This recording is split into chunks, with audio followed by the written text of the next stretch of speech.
From Keene in the Shire, the Liberty Media capital of the world, this is Daryl W. Perry, host of FPP Radio News for Tuesday, May 24th, 2016.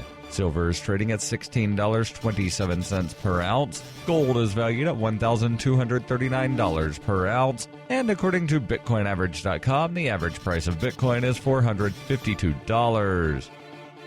Antiwar.com reports when the CIA was carrying out the U.S. assassinations by drone, official statements were the exception rather than the rule. With that job shifted to the Pentagon, they have to try to justify the killings and seem to often do it with a form letter claiming whoever they killed was a specific imminent threat to U.S. troops on the ground. As the leader of an insurgency the U.S. is at war with, the claim that Mullah Mansour poses a threat in general terms is somewhat plausible, though naturally he was not liable to get directly into combat himself. U.S. officials are instead saying Mansour was involved in planning attacks on U.S. targets. In assassinating Mansour, however, the U.S. likely did nothing to foil any attacks and almost certainly made matters much worse, with top Afghan officials saying they believe the assassination will directly lead to another surge in violence. That was the case last year when Mullah Mansour's election led to infighting among Taliban figures. Though the U.S. initially seemed hopeful this meant a weaker Taliban, in practice it meant two factions trying to outdo one another with high-profile attacks. Whoever succeeds Mansour will likely be obliged to do the same thing in an attempt to establish themselves as a credible leader. Pakistani officials blasted the U.S. over the attack, saying the assassination on Pakistani soil was done without advanced notice. The real problem for Pakistan, however, is likely to be that the U.S. will be angry at them for failing to get peace talks going when it was the U.S. drone strike that precluded getting the Taliban back to the table.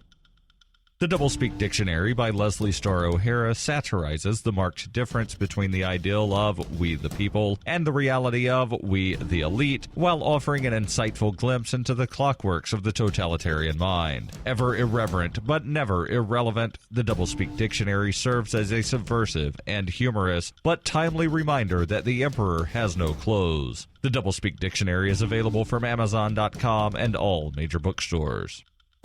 UPI reports when the U.S. House Judiciary Committee meets Tuesday to address allegations involving Internal Revenue Service Chief John Koskinen, it is also expected to consider taking an action that hasn't happened in nearly 150 years: impeachment. The panel on Tuesday will discuss allegations that Koskinen lied under oath when he testified before Congress and defied a congressional subpoena. Such a proceeding is a rare event, as congressional bodies rarely take steps to remove any administration official from office. The last time this happened was 1876, when Secretary of War William Belknap was impeached. Koskinen was nominated by President Barack Obama and confirmed by the U.S. Senate in 2013. Last year, the Department of Justice declined to charge any IRS administrator over targeting allegations that claim the tax branch singled out conservative applications for exempt status. Observers say Tuesday's misconduct hearing to discuss the purported misdeeds of the IRS is largely unprecedented.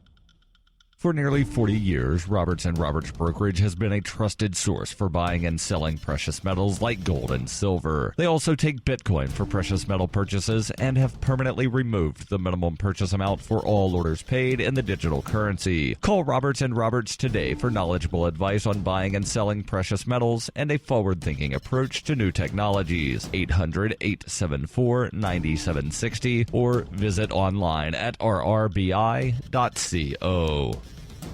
Reuters reports Baltimore police officer Edward Nero was acquitted on Monday of all charges in the 2015 death of Freddie Gray, the second setback for prosecutors in a case that triggered rioting and fueled the Black Lives Matter movement. Baltimore City Circuit Court Judge Barry Williams, who heard the case in a bench trial, told a packed courtroom that Nero had acted as any officer would during Gray's arrest in April 2015. Nero is the second officer to be tried, and he faced misdemeanor charges of second-degree assault, reckless endangerment, and 2 counts of misconduct in office. The trial of William Porter, the first officer to stand trial in the death of Freddie Gray, ended in a mistrial. Williams said, based on the evidence presented, this court finds that the state has not met its burden to prove beyond a reasonable doubt all required elements of the crimes charged. Therefore, the verdict for each count is not guilty. After the verdict, Nero leaned forward, wiped his eyes. He then hugged his attorneys. Baltimore was calm after the verdict, with only a handful of protesters.